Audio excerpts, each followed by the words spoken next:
When I began university, I was unsure of the meaning of pedagogy. Over my 4 years of university studies, I have begun to understand that everyone has their own pedagogy, which is derived from our experiences and the information we have been provided through teaching and learning theories. Our personal pedagogical stance is forever changing, and until recently I was unable to piece together the word pedagogy and what it meant for me. My stance has evolved from teaching being about me to teaching being about my students. Prior to this year, my thoughts consisted of things like, how will I provide the information to my class, and how will I engage my class? My original thought of teaching was based around how my actions affect the class. However, throughout this year, I have been privy to in-depth content regarding teaching and learning theories, and I have had the opportunity to spend a short amount of time in schools with teachers. This has changed my stance to become more about how will the students I have affect the way I teach. I believe that the students are the main part to what teaching is about. It depends on the student's interests, abilities, development and readiness to how I will teach. My primary idea of what teaching is creating a classroom that has a positive learning environment where every student has the opportunity to learn in a way that they understand. To create this environment, teaching involves behaviour management, positive relationships, acceptance of cultural diversity, which until this year I had not considered, differentiation, sufficient student feedback, risk management, understanding of individuals' development and interests, and a teacher's enthusiasm and passion to continue to learn. There are thousands of theories and models which help to implement these aspects in the classroom, but teaching is about trial and error. What works for one student or one class may be a total disaster for another. I have realised becoming a good teacher cannot be taught. It has to be learned through time, experience and trial and error. The interests of industrialism and in the image of it. I'll give you a couple of examples. Schools are still pretty much organised on factory lines, ringing bells, separate facilities, specialised into separate subjects. We still educate children by batches. We put them through the system by age group. Why do we do that? Why is there this assumption that the most important thing kids have in common is how old they are? It's like the most important thing about them is their date of manufacture. You know what I mean? Well, I know kids who are much better than other kids at the same age in different disciplines, or at different times of the day, or better in smaller groups than in large groups, or sometimes they want to be on their own. If you're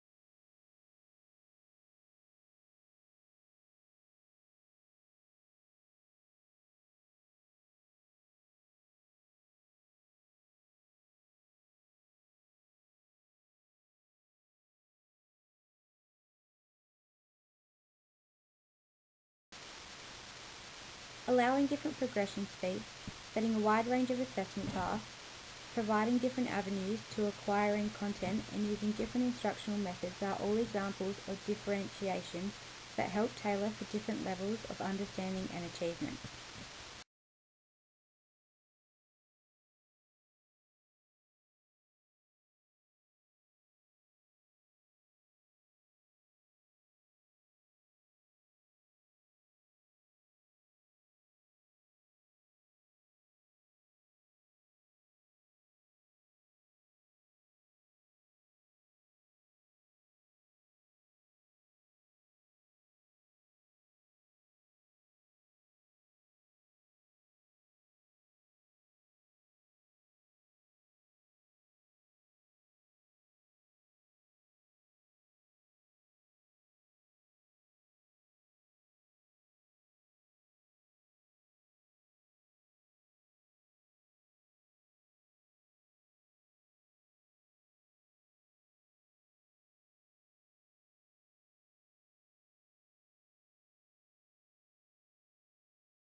The way a teacher delivers their instructions and expectations to the students can affect the degree in which students feel supported in participating in the classroom.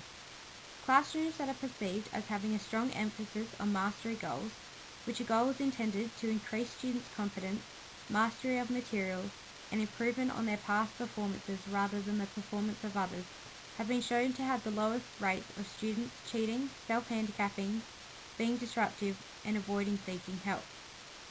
For teachers aiming to support their students' participation, it is believed they must express enthusiasm for learning, provide both academic and socio-emotional support, have expectations that all students will learn and require all students to participate actively. Employing these characteristics in my teaching will help students in my classroom to complete Maslow's hierarchy of needs.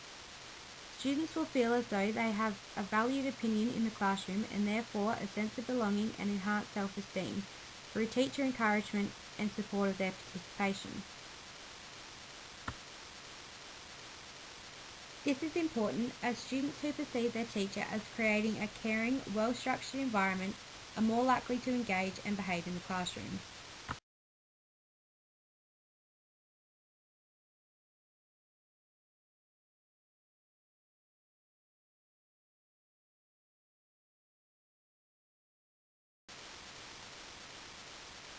There are numerous classroom management theories employed across schools that help to ensure a safe classroom environment. One model I believe will be effective is Lewis's group-orientated approach, where students are involved in devising their own behaviour management plan. As Lewis states, children have a genuine right to determine their own behaviour and set limits on their behaviour themselves. If children are able to act in a way that abides by the expectations they have set with their teacher, then this model is ideal to achieve the AITSL standards. If students are incapable of behaving in a safe manner, then it is the teacher's responsibility to employ Lewis's teacher-orientated approach, where all responsibility and decisions are made by the teacher. Cantor believes the key to dealing effectively with students' behaviour is positive, not negative. To set expectations that focus on students' positive behaviours, there is more chance that these will be recognised rather than the negative behaviours. With increased recognition of positive behaviour, students are more likely to remember what they should be doing and using those who have been recognised for appropriate behaviour as an example of how to behave themselves. Creating this type of environment helps to foster a positive well-being among students in this context. If positive well-being is not achieved among all students, then it is believed that teachers may be faced with students who have mental health issues such as depression or anxiety, which are known to be associated with poorer academic achievement. Poorer academic achievement often results in students' self-efficacy becoming increasingly worse. Consequently, managing student behaviour and creating a supportive environment is vital in preventing negative well-being.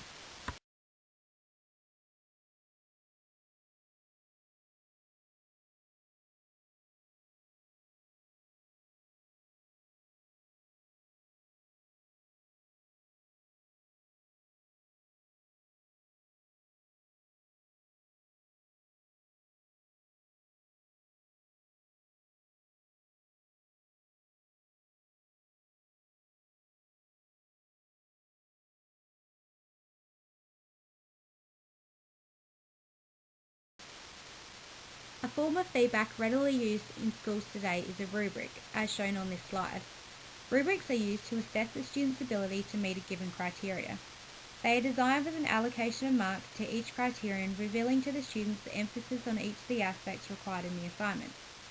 Rubrics are beneficial to both students and teachers as they clarify the teacher's learning goals, design instructions that address the learning goals, communicate goals to students, and guide teachers' feedback on students' progress towards the goals.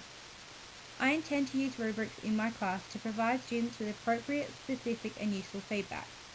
This helps me to achieve standard 5.1, which is assess student learning, and 5.2, which is providing feedback to students on their learning. A routine I would like to incorporate into my classroom would be the amount of time it takes me to provide written feedback to students. I aim to take a week and a half to assess students' assessments. I feel this is a reasonable goal. Aiming to have consistent timing in providing feedback allows students to know when they will be provided their feedback. During that week and a half, to ensure students are still reflecting on their learning, it will be a routine in my classroom that students are either to self-assess their work or use their peers to help assess their work. It has been revealed how peer assessment encourages students to be involved and take responsibility for each other's learning, encourages students to reflect on their role and their contribution to the process of their peers' learning, and it provides students with relevant feedback as is generated by their peers. Without feedback, students are left to guess the progress of their learning, resulting in little to no improvement. It is important for teachers to provide ample feedback in different forms that assist students in their learning. But the irony is that every farmer and gardener knows that you cannot make a plant grow. You cannot do that. You don't stick the roots on and paint the petals and attach the leaves. The plant grows itself. What you do is provide the conditions for growth. And great farmers know what the conditions are and bad ones don't.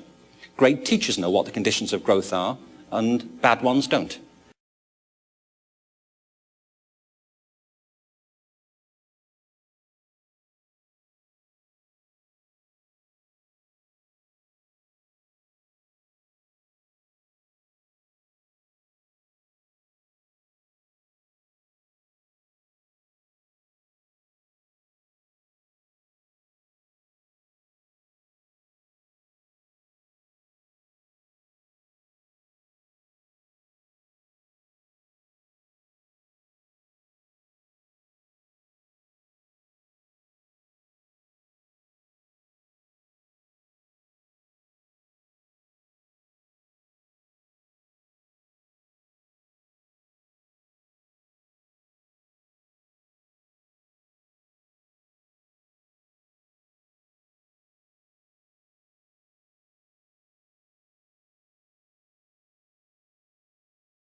Creating a sense of community in the classroom can also be helpful in making Indigenous students feel positive about their learning environment. Involving families in classroom festivities and homework activities, incorporating culture into assessments, and having open discussions about varying customs and rituals of different cultures invites all students to feel welcome in displaying their cultural identity. Osborne supports this notion and explains, "It is desirable to teach content that is culturally relevant to students' previous experiences, that fosters their natal cultural identity and that empowers them with knowledge and practices to operate successfully in mainstream society."